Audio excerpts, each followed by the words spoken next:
Patrick Jagou, sentier d'auteur, la Jagou d'émission littéraire produite en partenariat avec la Société des auteurs savoyards. Aujourd'hui, j'ai le plaisir d'accueillir Amélie Cordonnier. Amélie Cordonnier, où êtes-vous née? Êtes-vous savoyarde? Non, j'ai pas le plaisir d'être savoyarde, je suis née à Paris. Amélie Cordonnier, vous écrivez. À part écrire, que faites-vous dans la vie? Je suis journaliste.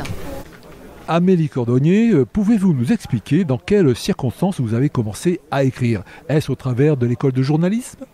Non, pas du tout. J'ai commencé à écrire mon premier roman qui s'appelle Tranché, qui est apparu à la rentrée littéraire 2018, qui parle d'un sujet dont on ne traitait pas beaucoup à l'époque, puisque c'était juste avant MeToo. C'est l'histoire d'un amour ravagé par les mots. Il s'appelle Tranché parce que les mots sont des couteaux, et parce que trancher, c'est décider. On vit dans la tête d'une femme qui subit la violence verbale de son mari et qui se donne 2 semaines pour pouvoir décider si elle doit partir ou rester. Et en même temps, ce roman-là, c'est une vraie histoire d'amour, parce que s'il n'y avait pas d'amour, ce serait vite vu. Elle aurait qu'à partir, comme on dit. Et alors que là, on est dans sa tête et jusqu'au moment où elle va prendre sa décision. Amélie, c'est votre histoire?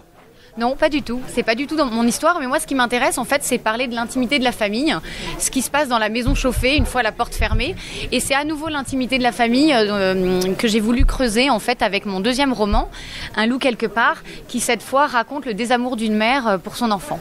Alors, Amélie, est-ce que vous voulez bien nous parler en quelques mots de cet ouvrage intitulé Un loup quelque part?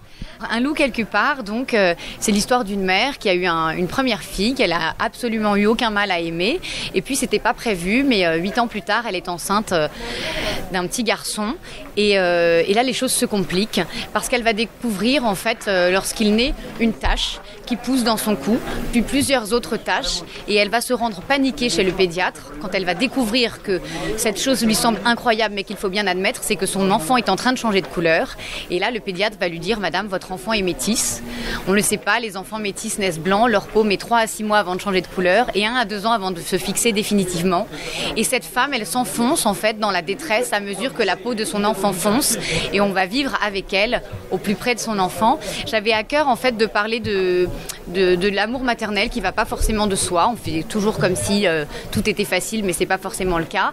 Et donc on est au plus près, dans la tête de cette femme, au plus près de ce que pour certains cela ressemble à de la folie, mais pour moi c'était une détresse inouïe dont j'avais envie de parler. Chers auditeurs, nous parlions aujourd'hui de l'ouvrage d'Amélie Cordonnier intitulé Un loup quelque part, publié aux éditions Flammarion. Amélie Cordonnier, je vous remercie. Voilà, Sentier d'auteur, c'est fini pour aujourd'hui. Arvi les amis, et à la semaine prochaine si ça vous dit. Merci beaucoup et à bientôt.